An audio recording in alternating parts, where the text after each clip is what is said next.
Assalamualaikum warahmatullahi wabarakatuh.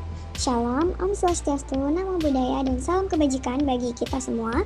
Halo teman-teman, kami dari kelompok 4 kelas 1B akan menjelaskan mengenai cardiovascular system atau sistem sirkulasi tubuh yang terdiri dari jantung, pembuluh darah, dan darah. Sebelum memasuki materi, alangkah baiknya saya memperkenalkan diri terlebih dahulu. Perkenalkan, nama saya Natasha Salsabila dan teman-teman saya Fadia Amalia Rahman, Hanifah Ainur Rohma, Rizky Lestari Ramadhani, Rizkita Putri Nur Aulia, Sherin Aulia Putri, dan Agung Nurdin Pratama. Nah, di sini ada tujuan pembelajaran. Setelah mengikuti pembelajaran mengenai sistem kardiovaskular, mahasiswa diharapkan dapat menjelaskan definisi dan klasifikasi penyakit kardiovaskular, lalu mampu memahami konsep dasar, faktor resiko, pencegahan, dan penanganan penyakit kardiovaskular, dan yang terakhir dapat mendeskripsikan mekanisme terjadinya aterosklerosis dan komplikasi penyakit kardiovaskular. Penyakit kardiovaskular yang pertama adalah hipertensi. Nah, apa itu hipertensi? Hipertensi juga biasa dikenal sebagai tekanan darah tinggi. Hipertensi adalah suatu keadaan di mana tekanan darah sistolik berada pada angka 140 mm Hg dan atau tekanan diastolik di angka 90 mm Hg. Dalam pengukuran berulang yaitu minimal 2 kali pengukuran. Selanjutnya ada kategori tekanan darah. Tekanan darah normal berada pada angka 120 dan atau 80 mm Hg, di mana angka sistolik berada pada angka 120 mm Hg dan angka diastolik itu berada pada 80 mm Hg. Kemudian dikatakan kategori tinggi yaitu di mana tekanan sistol berada pada angka 120 sampai 129 mm Hg dan tekanan diastolik berada pada angka kurang dari 80 mm Hg. Kemudian hipertensi tahap 1 dikatakan pada angka sistol 130 sampai 139 mm Hg dan diastolik berada pada angka 80 sampai 89 mm Hg.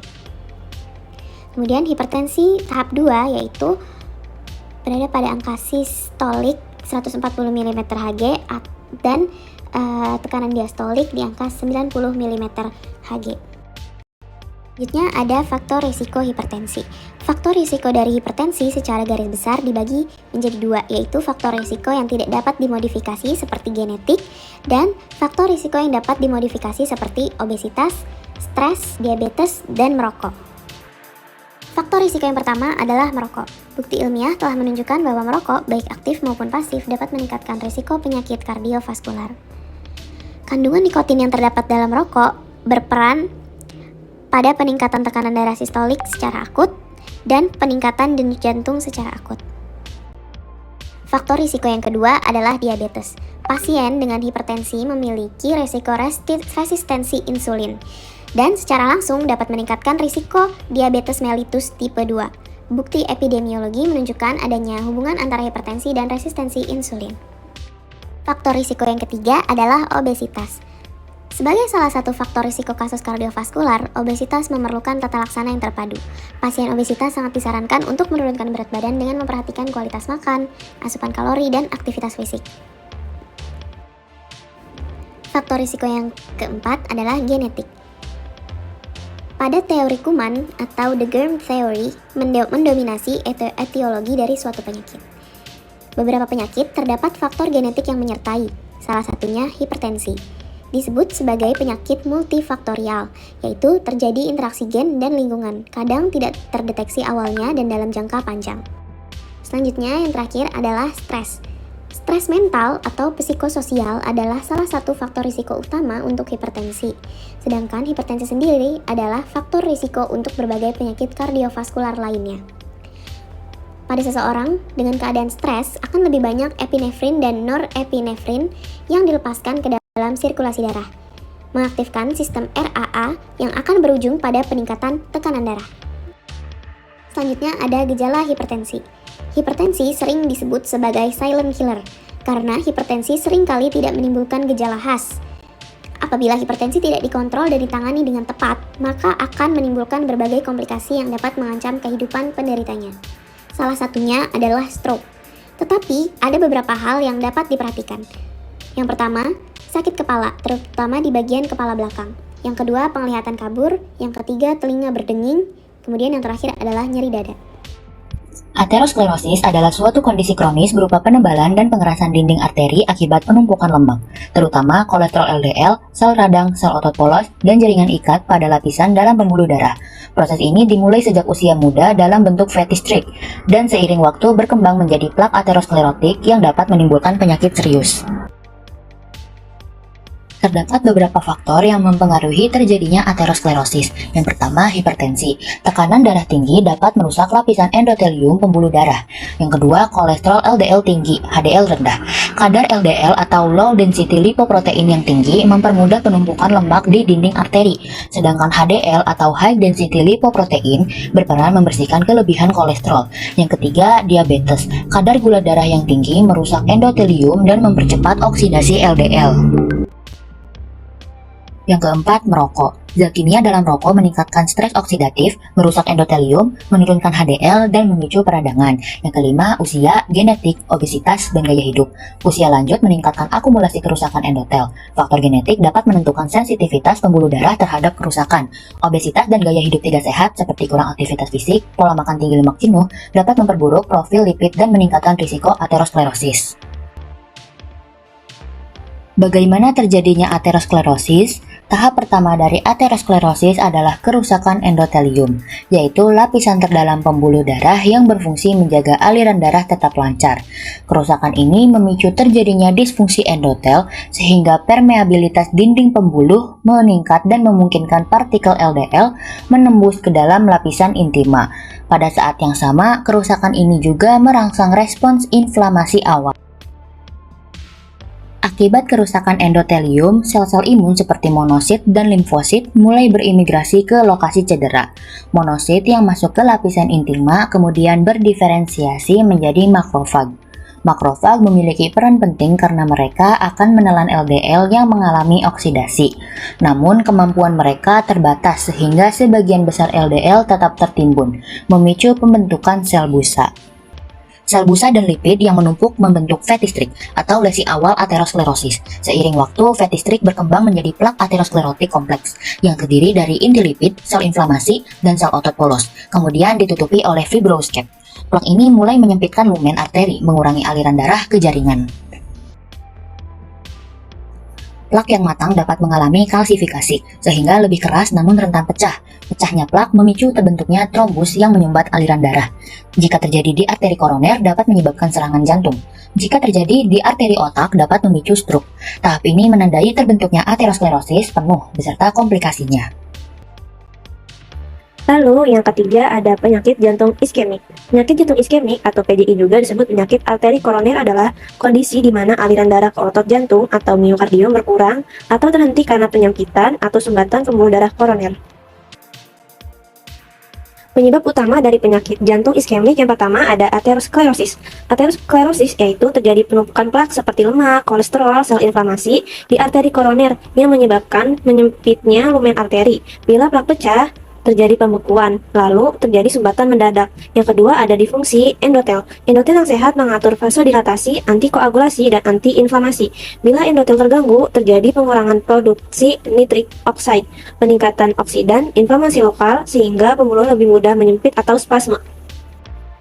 Penyebab yang ketiga ada disfungsi mikrovaskular. Jika arteri besar tidak terlalu tersumbat, arteri kecil bisa terganggu alirannya. Misalnya karena sklerosis, spasme mikro, atau kerusakan endotel mikro. Hal ini bisa menyebabkan gejala iskemia dengan angiografi normal. Penyebab yang keempat karena faktor risiko atau pemicu, seperti hipertensi, dislipidemia atau kolesterol tinggi LDL, diabetes, obesitas, merokok, gaya hidup kurang aktif, stres, kekurangan oksigen misalnya karena anemia atau gangguan paru, dan faktor genetik. Gejala penyakit jantung iskemik yang pertama ada angina pectoris atau nyeri dada khas, seperti rasa tertekan, tertindih, atau nyeri menjalar ke lengan kiri, leher, atau rahang, terutama saat aktivitas. Kedua, sesak napas, lalu mudah lelah. Pada kondisi berat seperti serangan jantung atau infark miokard terjadi bila aliran darah benar-benar terhenti. Yang kelima, kadang tanpa gejala seperti silent ischemia, terutama pada penderita diabetes. Jenis penyakit jantung iskemik ada 3. Yang pertama, angina stabil, yaitu nyeri dada timbul saat aktivitas, hilang saat istirahat, atau saat minum obat. Yang kedua, angina tidak stabil, yaitu nyeri dada lebih sering, lebih lama, bisa muncul saat istirahat, yang bisa menyebabkan kondisi gawat darurat. Yang ketiga, infark miokard atau serangan jantung, bisa menyebabkan sumbatan total arteri koroner. Cara mendiagnosis penyakit jantung iskemik. Yang pertama, ada wawancara medis. Dokter akan menanyakan gejala seperti nyeri dada, sesak, lemah, dan faktor risiko pasien. Yang kedua, ada pemeriksaan fisik, yaitu memeriksa tanda iskemia seperti denyut nadi, tekanan darah, dan kondisi umum tubuh. Yang ketiga, dengan pemeriksaan penunjang. Pemeriksaan penunjang terbagi menjadi 3. Yang pertama ada CT scan atau MRI, melihat tubuh darah yang menyempit atau tersumbat. Yang kedua, EKG dan ekokardiogram, yaitu menilai aliran oksigen dan fungsi jantung. Yang ketiga, endoskopi, kolonoskopi, USG, yaitu dengan memeriksa kondisi usus bila iskemia terjadi di saluran cerna. Penata laksanaan penyakit jantung iskemik bisa dilakukan dengan yang pertama, ada perubahan gaya hidup seperti berhenti merokok, diet sehat, makan makanan rendah lemak, rendah garam, olahraga teratur, dan kelola stres. Yang kedua, ada meminum obat-obatan. Yang pertama, ada obat nitrat untuk meredakan angina, beta blocker, ACE inhibitor, dan ARB berfungsi sebagai mengurangi beban jantung, lalu obat statin untuk menurunkan kolesterol, lalu aspirin atau antiplatelet untuk mencegah penggumpalan darah. Yang ketiga, ada tindakan medis.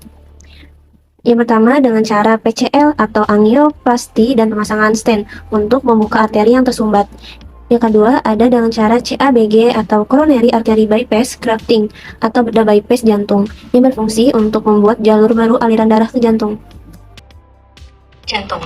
Penyakit gagal jantung merupakan suatu kondisi di mana jantung tidak dapat menyalurkan jumlah darah kaya oksigen yang memadai untuk memenuhi tuntutan tubuh. Hal ini mengakibatkan organ-organ mengalami defisiensi oksigen dan zat gizi, serta retensi cairan pada berbagai area tubuh seperti paru-paru, ekstremitas bawah, dan abdomen. Kondisi ini bukan berarti jantung berhenti fungsinya, melainkan melemahnya otot jantung, kekakuan otot jantung yang berlebihan, atau kondisi keduanya yang mengganggu kapasitas pemompaannya. Penyebab gagal jantung. Gagal jantung biasanya terjadi karena otot jantung rusak atau berkurang atau melemah. Seringnya akibat serangan jantung atau iskemi, tekanan darah tinggi, atau gangguan irama jantung seperti atrial fibrilasi. 60-75% gagal jantung disebabkan oleh penyakit jantung koroner, lalu 10% disebabkan oleh kerusakan katup, dan 10% lagi disebabkan oleh kardiomiopati. Jenis-jenis gagal jantung. Gagal jantung sistolik. Gagal jantung sistolik terjadi karena kontraksi jantung yang lemah, sehingga darah yang dipompa menjadi berkurang. Gejalanya berupa lemas, cepat capek, dan tubuh kurang darah karena jantung kurang bertenaga. Pada kondisi ini, fraksi ejeksi kurang dari 40%. Gagal jantung akut. Gagal jantung akut terjadi secara tiba-tiba, misal kerobekan katup jantung, sehingga menyebabkan tekanan darah turun mendadak tanpa pembengkakan. Gagal jantung kronik. Gagal jantung kronik berkembang perlahan dengan pembengkakan tubuh, tetapi tekanan darah masih stabil. Gagal jantung kanan. Gagal jantung kanan. Gagal jantung kanan terjadi ketika otot ventrikal kanan terganggu, menyebabkan pembengkakan kaki, pembesaran hati, dan pembuluh darah di leher yang membesar. Gagal jantung kiri. Gagal jantung kiri terjadi ketika otot ventrikal kiri gagal, menyebabkan sesak napas dan kesulitan tidur. Low output heart failure muncul saat jantung bekerja terlalu lama, biasanya karena penyakit seperti hipertensi atau kerusakan otot jantung. High output heart failure terjadi ketika jantung bekerja terlalu cepat dan banyak, contohnya pada hipertiroidisme atau anemia. Gejala khas gagal jantung yaitu sesak saat istirahat atau saat aktivitas, kelelahan, serta tanda retensi cairan seperti kumis di paru atau pembengkakan pergelangan kaki. Demikianlah materi mengenai sistem kardiovaskular. Semoga materi yang disampaikan sudah cukup jelas ya.